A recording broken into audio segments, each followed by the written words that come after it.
말씀 갖고 응답받는 기도를 하자, 이런 제목으로 같이 은혜를 나누겠습니다. 예수님이 이 땅에 계시다가 이제 제자들을 놔두고 그렇게 십자가 지시고 다시 그렇게 승천하시기 전에 제자들에게 마지막으로 들려주신 고별 설교 마지막 말씀이 요한복음 14장에서 16장까지 나오는 다락방 강화입니다. 거기서 예수님이 제자들에게 세 가지를 주신다고 그렇게 말씀하시는 것 볼 수가 있는데요. 그거는 이제 저희 믿는 사람들도 저희가 믿는 사람으로 이 땅을 살아가기 위해서 주께서 저희들에게 주시는 그런 것인데요. 첫 번째로는 말씀입니다. 저희 삶을 어떻게 살아가야 되는지 알려주시는 지침되는 그 말씀을 주셨고요. 두 번째로는 보혜사 성령님을 주셨어요. 저희 믿는 사람들의 삶 가운데 은혜 주시고 또 위로하시고 삶을 이끌어 주시는 보혜사 성령님을 주셨습니다. 그 다음에 세 번째로 저희 믿는 사람들이 이 땅에서 살아가게 하기 위해서 주신 것이 기도의 약속을 주셨습니다. 요한복음 16장 24절 보시면요, 저희 앞에 보시면서 같이 읽습니다. 시작. 지금까지는 너희가 내 이름으로 아무것도 구하지 아니하였으나 구하라, 그리하면 받으리니 너희 기쁨이 충만하리라. 지금까지는 너희가 구하지 않았지만 그러나 구하라고 그때 받을 것이라고 그렇게 기도의 약속을 주셨습니다. 저희가 지금 보고 있는 산상수훈은 한 5가지 부분으로 나눠볼 수가 있는데요. 처음에 팔복이 나왔습니다. 그 다음에 예수님의 제자들은 어떻게 살아가야 되는가, 그것을 보여줬는데요. 그 살인하지 말라, 거기 넘어서서 사랑하면서 살아가라, 그런 모습부터 해서 예수님의 제자들은 어떻게 살아가야 되는가, 그 말씀들을 줬고요. 그 다음에 이제 세 번째로 중간에 다음 주부터 볼 주기도문이 나옵니다. 그런데 주기도문에 앞서서 이제 기도를 알려주시는 게 오늘 말씀이에요. 그 산상수훈의 제일 정 가운데 중앙에 있는 것이 기도에 대한 그런 가르침입니다. 산상수훈은 예수님이 제자들에게 들려주시는 말씀인데요. 이 산상수훈의 배열은 우리 믿는 사람들에게 그래서 기도가 얼마나 중요한가, 그거를 알려주시는 겁니다.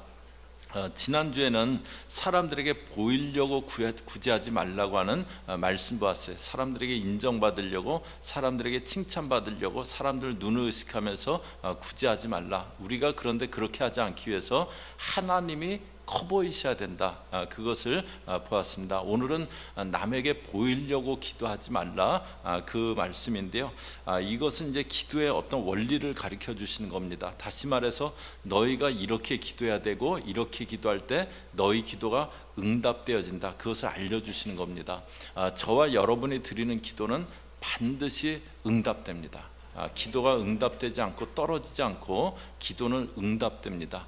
그런데 만약에 저희가 기도했는데 응답이 없다면 거기에는 그런 이유가 있겠죠. 오늘 이 말씀 보면서 저희 그 기도가 응답받는 기도 되기 위해서 어떻게 해야 될 것인지 같이 보려고 합니다. 5절부터 다시 보시면요, 또 너희는 기도할 때 외식하는 자와 같이 하지 말라. 그들은 사람에게 보이려고 회당과 큰 거리 어기어서서 기도하기를 좋아하느니라. 내가 진실로 너희에게 이르노니 그들은 자기 상을 이미 받았느니라. 외식하는 자, 이렇게 사람에게 보이려고 하는 그런 사람들, 그렇게 기도하지 말라고 합니다. 그 사람들은 어디서 기도하냐면 회당과 큰 거리 어귀에 서서 기도하기를 좋아한다래요. 일부러 사람들 많이 모인 곳에 가서 거기서 막 기도를 하는 거예요. 사람들에게 자기 기도하는 모습 보이려고. 또 큰 거리 어귀에 서서 기도한다고 합니다. 이 당시 유대인들은 하루에 3번, 오전 9시 또 낮 12시, 오후 3시 기도 시간이 있었어요. 어느 곳에 있든지 그때 잠깐 일을 멈추고 기도하는 겁니다. 그런데 그 시간에 큰 거리 어귀에가 있는 거예요. 이거는 뭐냐면 사람들에게 이렇게 자기 기도하는 모습 보이려고요, 그 시간을 맞춰서 일부러 사람들 많이 모인 그 거리를 시간 맞춰서 나가는 겁니다. 사람들에게 자기 기도하는 모습 보이려고요. 거기에 대해서 예수님이 뭐라고 하시냐면 그들은 자기 상을 이미 받았다라고, 자기 상을 이미 받았다라 그래요. 사람들이 보면서 와, 역시 바리새인님은 기도하는 것도 대단하셔, 기도하는 모습도 얼마나 거룩해 보여, 막 그런 얘기 들으면서 하나님이 주셔야 될 응답은 없어졌다는 겁니다. 저희가 보이기 위한 기도에는 응답이 없습니다. 남들에게 보이기 위해서 하는 기도는 응답이 없다고 하세요. 그러면 저희들에게 어떻게 기도하라고 하느냐? 6절 보세요. 6절 같이 한 목소리로 읽습니다. 시작. 너는 기도할 때 내 골방에 들어가 문을 닫고 은밀한 중에 계신 내 아버지께 기도하라. 은밀한 중에 보시는 내 아버지께서 갚으시리라. 기도할 때 골방에 들어가서 문을 닫고 기도하라고 그렇게 하십니다. 골방은 사람들 눈에 띄지 않는 곳이에요. 거기다가 문을 닫으래요. 밖에 소리도 잘 안 들리게 그렇게 하고 기도하라고 합니다. 여기서 이제 골방 기도라는 말이 나온 거죠. 그런데 이것은 장소적인 의미보다는 정말 하나님만 의식하고 기도하라는 거예요. 저희가 사람 많이 모인 곳에서도 기도할 수 있잖아요. 여기 예배실에서도 저희 기도하잖아요. 그러나 여기서도 하나님만 의식하고 기도한다면 골방 기도입니다. 만일 아무도 없는 그 산중에 동굴 속에 들어가서 기도를 하는데 아무도 없어요. 그런데 내가 막 소리 막 빽빽 지르고 목이 막 확 쉬어갖고 교회 내려가고 성도님들이 기도 많이 하고 오셨네요. 막 벌써 막 목소리로 벌써 알 수 있게 막 내가 한번 기도 얼마나 많이 하고 왔는지 보여줘야지. 그래갖고 막 그 동굴 속에서 그 생각하면서 소리를 빽빽 지르면서 막 기도했다. 그러면 주변에 아무도 없는 동굴 속이어도 외식하는 기도입니다. 하나님만을 의식하고 기도해라. 이게 골방에서 기도하라는 말씀의 중요한 의미입니다. 그런데 여기 또 한 가지 이제 중요한 그 교훈이 있는데요. 골방은 많은 사람이 모이는 곳은 아닙니다. 그냥 하나님하고 그분과 내가 둘이서 만나는 그런 자리예요. 둘이 만나는, 독대한다는 것은요, 이 문제를 하나님이 풀어주실 수 있고 하나님이 좀 풀어주세요, 그렇게 말씀을 드리는 겁니다. 어떤 거를 이렇게 뭘 부탁할 때 이분에게도 부탁하고 보니까는 똑같은 건데 또 다른 분에게도 막 부탁하고 저분에게도 부탁하고 그런 경우가 있어요. 그러면 그 부탁을 받은 사람의 그런 모습을 보면 어떤 마음이 듭니까? 내가 안 도와줘도 누가 도와주겠네, 그 생각도 들고, 또 꼭 내가 해결해 줄 걸 기대하는 건 아니구나, 꼭 나에게 해결해 달라고 그런 것은 아니구나, 그런 생각을 갖게 됩니다. 그런데 저희가 기도에서도 많이 그래요. 여기저기 막 도움 청해 놓듯이 내가 뭐 여러 가지 하면서 그렇게 기도도 하는 거예요. 아니면 다른 거 이것저것 다 하다가 안 되면 마지막에 그때야 기도하는 거예요. 그러면 저라도 참 기분이 나쁠 것 같아요. 나는 처음에는 아예 이 일에 도움될까라고 생각도 안 하고 있었거나, 아니면 우선순위가 한 5번째, 6번째쯤 돼갖고 1, 2, 3, 4, 5 하다 보니까 안 되니까 이제 와서 나에게 오는 거구나, 그러고서는 기분이 나쁠 것 같아요. 그런데 저희가 그런 식의 기도를 많이 합니다. 처음에는 누가 해결해 줄 수 있을 것 같고 다른 방법으로 풀릴 것 같고, 그래서 그렇게 하는데 잘 안 돼요. 그러면 그때 가서 기도하기 시작하는 거예요. 그러면 순서가 바뀐 겁니다. 저희가 물론 아프면 병원에도 가야 되고 또 문제가 있으면 전문가도 찾아야 됩니다. 그런데 그렇게 하기 전에 먼저 기도해야 돼요. 그럴 때 이 문제는 이렇게 풀어나가면 좋겠다, 어떤 그런 생각도 주시고 누구를 만나면 좋겠다라는 그런 마음도 주실 겁니다. 또 막막했었는데 기도하면서 우연히 좋은 만남도 주시고 또 풀어질 수 있는 길도 열어질 겁니다. 그러니까 저희가 내 힘으로 알아서 해결하려고 하지 말고 먼저 기도하는 겁니다. 그래서 저희가 기도보다 앞서지 말라고 하는 그런 말이 있잖아요. 골방 기도는 뭐냐면 어떤 문제든지 먼저 하나님이 아시고 풀어주셔야 됩니다. 이거는 하나님이 풀어주시는 겁니다. 그걸 인정하는 겁니다. 저는 오늘 저희 3부 예배 식구들 앞으로 절대 기도보다 앞서지 않는 그런 믿음의 사람들 되시기를 주의 이름으로 축복합니다. 그 다음에 이제 7절에 보시면요, 저희 7절도 또 같이 읽습니다. 시작. 또 기도할 때 이방인과 같이 중언부언하지 말라. 그들은 말을 많이 하여야 들으실 줄 생각하느니라. 이방인과 같이 중언부언하지 말라고 그렇게 말씀하세요. 여기 이제 그 중언부언하지 말라 그래서 기도에 대해서 오해하시는 그 분들이 계신데요. 중언부언하지 말라고 기도는 그냥 짧게 몇 마디 하는 거다. 그러신 분도 계세요. 또 8절에 보시면 너희는 이렇게 기도하라. 그 8절에 구하기 전에 너희에게 있어야 될 것을 하나님 너희 아버지께서 아시느니라. 하나님 다 아시는데 뭘 길게 기도하냐, 이제 그러시는 분들도 계세요. 또 중언부언하면 안 된다고 했던 기도 또 하고 또 하고 그러면 안 된다, 이제 그렇게 생각하시는 그런 분도 계세요. 저희 이제 제자훈련, 그 교회에서 쓰는 제자훈련 교재 중에 예수님의 사람이라는 책에 이런 그 이야기가 있어요. 이제 그 책을 이렇게 쓰신 그 목사님이 부산에서 목회를 하실 때 한국의 IMF를 만나셨대요. 그래서 이제 교회에서 나라를 위해서 기도회를 하자고 그렇게 이제 광고를 하고 기도회를 하는데, 그래서 이제 저녁에 모여서 기도회 하는데 주로 이제 주중 예배 나오시거나 아니면 열심히 있는 그런 분들이 나와서 기도하는데, 평상시 그런 때는 전혀 안 나오시던 분들도 몇 분 정도 이렇게 나오셨는데요. 그런데 그 중에 한 분이 기도 제목 들을 때마다 그렇게 간절하게 기도를 하시더래요. 그래갖고 나라가 IMF 만났지만 정말 소망이 있구나, 막 그런 생각이 들 정도로 정말 간절히 기도하시더래요. 그런데 다음 날 그 집사님에게 전화가 오셨대요. 전화를 받으니까 목사님 융자가 나왔어요 그러더래요. 그래갖고 무슨 말인가 그랬더니 본인이 무슨 비즈니스 하려고 계약금 걸고 중도금 걸고 그랬는데 잔금이 없어갖고 여러 그 금융기관에 신청을 했는데 다 융자 안 해준다 그랬는데, 기도의 다음날 농협에서 이렇게 한 군데 이제 그 마지막 남았는데, 그래갖고 그 전날 이렇게 생각하다가 그 내가 주중에는 한 번도 교회는 안 가봤는데 오늘은 교회 가서 좀 기도를 해야겠다. 그리고 이렇게 저녁 때 교회를 찾아와 보니까는 이미 사람들이 많이 나와 있는 거예요. 그래갖고 어렴풋이 뭐 나라를 위해서 기도회를 한다 그랬지, 그 기억이 나시더래요. 근데 하여튼 그 기도 시간에 대해서 앞에서 이제 나라 위해서 이렇게 기도 제목 주면 그냥 자기는 융자 나오게 해주세요, 그거 놓고 계속 기도를 하는 거예요.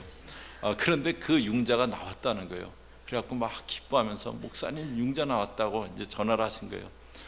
그래갖고 목사님은 약간 황당하기도 하고 나라를 위한 기도해야 하는데 융자 때문에 이렇게 간절히 기도하신 거구나, 좀 약간 씁쓸하기도 하고, 그런데 한 가지를 깨달으셨대요. 간절함이 뭔가, 기도할 때 간절함이 뭔가. 그분은 기도 제목이 뭐든지요, 기도합시다 하면 융자 나오게 해주세요, 내일 융자 승인되게 해주세요, 그거 놓고 막 계속 기도하신 거예요. 그렇습니다.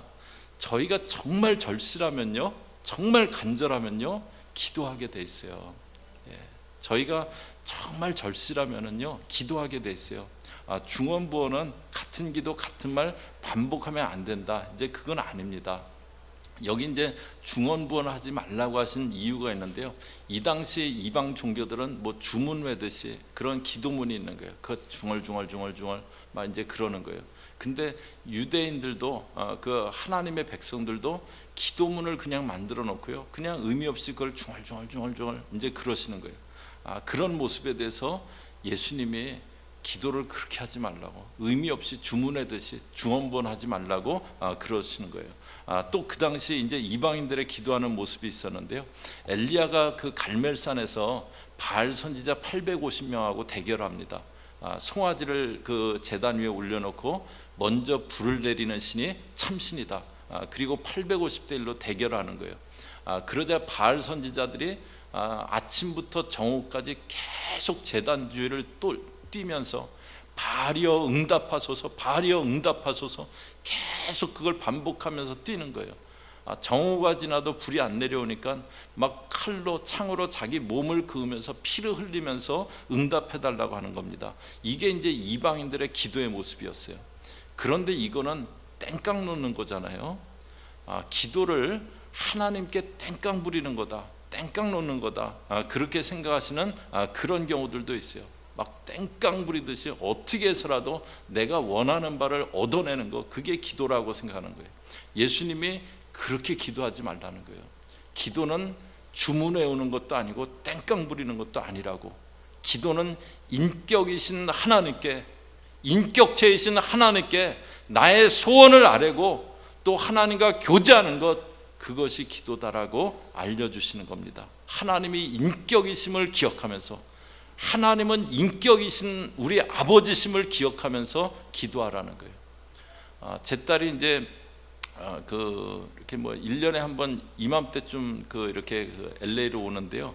그래갖고 이제 요번 주간 같이 있었는데 이렇게 있으면서 제가 중학교 때, 딸 중학교 때 생각이 이렇게 나더라고요. 딸이 중학교 아직 갓 들어갔을 거나 그랬을 때 저한테 하루는 아침에 아빠 나 1불만 주세요 그래요.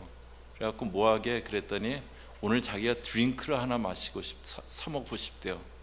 근데 이렇게 보는데 너무 귀여운 거예요. 그래갖고 제가 2불을 줬어요. 그랬더니 그걸 탁 받으면서 막 거금을 받았다는 막 표정으로 막 감격한 표정으로 고맙다고 막 그러던 그 표정이 이제 생각이 나는데요. 인간도 그렇습니다. 인간도 더 주고 싶은 거예요. 우리의 하늘 아버지는 인격이신 아버지세요. 우리에게 주실 수 있고 주시기 기뻐하시는 분이세요. 땡깡 부려야지 간신히 주시고 그런 분 절대 아니세요. 저희가 그럼 금식기도 하고 그런 것들은 뭐냐, 그런 땡깡 놓는 게 아니고요. 하나님께 내가 지금은 식사하는 것도 좀 이렇게 중단하고 정말 하나님께 집중하고 정말 주님께 집중해서 주님과 교제하고 대화하고 기도하기 원합니다. 그런 거예요. 금식기도는 나 밥 안 먹습니다, 데려가든지 응답하시든지 그거 아니에요. 저희 믿는 사람들이 약간 기도에 대해서 이렇게 왜곡된 마음을 가질 수 있는데요. 오늘 저희에게 골방에서 먼저 하나님께 기도해라, 먼저 하나님 찾아라, 그리고 하나님은 인격이시다, 그거 기억하면서 기도하라고 하시는 말씀 보았습니다. 이번 주간에 이제 이 기도 본문을 이렇게 쭉 생각하면서 준비하는 중에 마음 가운데 저희 교우들에게 좀 한 가지 권해드리고 싶은 그게 있었는데요. 새벽 기도입니다. 이렇게 적용하기에 이렇게 굉장히 부담스러운 건데 벌써 이렇게 딱 새벽 기도 그럴 때 오늘은 나랑 전혀 상관없는 얘기를 지금부터 이제 하시는구나, 이제 그렇게 딱 생각하시는 분들 계실 거예요. 그래갖고 저도 주일 예배 때 이걸 적용을 해야 되나 많이 생각을 했는데, 근데 마음 가운데 계속 좀 그 마음이 와갖고 여러분들하고 나누는데요. 여러분들 이제 새벽 기도하면 이렇게 어렵게 이렇게 생각하시잖아요. 근데 여러분들 주부의 주중 모임 현황에 한번 보시면은요, 새벽 기도는 굉장히 소수의 사람들만 이렇게 몇 명 나와갖고 그 정도는 아니고 그런 예배는 아니구나, 그게 이렇게 여러분들 보실 수 있으실 거예요. 여러분들 새벽에 하루 첫 시간에 한날을 놓고 한번 기도하고 시작해 보세요. 한날 첫 시간을 저희 먼저 기도보다 앞서지 말자 그랬잖아요. 한날 첫 시간 한번 기도하고 내가 시작해 보겠다, 그거 한번 생각해 보세요. 그냥 일어나서 하루를 시작하는 거하고는 굉장한 차이가 있으실 겁니다. 제가 특별히 저희 남자 교우들에게 새벽 기도를 꼭 해보라고 권해드리고 싶어요. 역대상에 보면 저희가 아는 야베스라는 인물이 나옵니다. 야베스는 이름의 뜻이 고통이라는 뜻이에요. 그 당시는 이름이 그 사람의 상황을 많이 반영을 하고 있기 때문에요. 야베스는 상황적으로 안 좋았던 사람이에요. 상황에 어떤 고통스러움이 있었던 사람이에요. 환경적으로 안 좋았던 그런 사람이에요. 그런데 그 야베스가 어떻게 기도하냐면요, 역대상 4장 10절에 보시면요, 야베스가 이스라엘 하나님께 아뢰어 이르되, 그 다음에 같이 읽습니다. 시작. 주께서 내게 복을 주시려거든 나의 지역을 넓히시고 주의 손으로 나를 도우사 나로 환난을 벗어나 내게 근심이 없게 하옵소서 하였더니 하나님이 그가 구하시는 것을 허락하여 주셨더라. 자기는 상황도 어려워요. 자기는 지금 여러 가지 조건도 굉장히 불리해요. 그런데 야베스가 하나님 내게 복을 좀 주십시오, 내 지경을 좀 넓혀주세요, 그냥 좁은 데서 간신히 그럭저럭 살아가는 그런 삶 되지 않게 하시고 주의 손으로 나를 도와주셔서 나로 환난을 좀 벗어날 수 있게 그렇게 해주세요. 기도를 합니다. 그리고 그 구하는 것을 하나님이 허락하셨다. 저희가 살아가면서 장애물이 많이 있잖아요. 헤쳐나가야 될 것 많이 있잖아요. 그러니까 대개 어떻게 되냐면요, 한 50대 뭐 50 정도까지 사람들이 되게 이렇게 막 열심히 살려고 그러다가 되게 50 좀 지나면은 내 삶이 어떻게 되겠다, 그때부터는 이렇게 보이잖아요. 그러니까 그때는 되게 그냥 이렇게 그냥 대강 인생을 대강 살아가든지, 저희가 그렇게 하기 참 쉬워요. 그렇게 하기 참 쉽거든요. 그리고 그 나머지는 그냥 대강 이렇게 그냥 대강 살아가는 거예요. 그런데 저희 아침에 기도하면서 나갈 때요, 주님이 반드시 일해 주실 겁니다. 주님이 일해 주실 거예요. 저희는 너무 늦은 때도 없고요, 너무 큰 문제도 없습니다. 저희가 기도하거나 할 때, 너희가 지금까지는 내 이름으로 구하지 않았으나 구하라 받으리니 너희 기쁨이 충만하리라, 그 역사가 일어날 겁니다. 저희들 기도하면서 살아가시는 분하고요, 저희가 같이 신앙생활 한다래요. 그런데 기도하면서 신앙생활 하는 사람하고요, 기도하지 않고 신앙생활하는 사람하고요, 처음에는 몰라요. 처음에는 차이가 안 보입니다. 그런데 시간 지나가면서 반드시 큰 차이가 그렇게 있게 됩니다. 기도는 이 땅을 살아가는 저희들에게 주신 하나님의 특권입니다. 제가 오늘 그 말씀 제목을 믿는 자의 특권 이렇게 할까 그러다가 그냥 응답받는 기도를 하자 그랬는데요, 그 저희들 기도는요, 믿는 자에게 주신 하나님의 특권이에요. 구하라 받으리니 너희 기쁨이 충만하리라고 저희들에게 주신 특권입니다.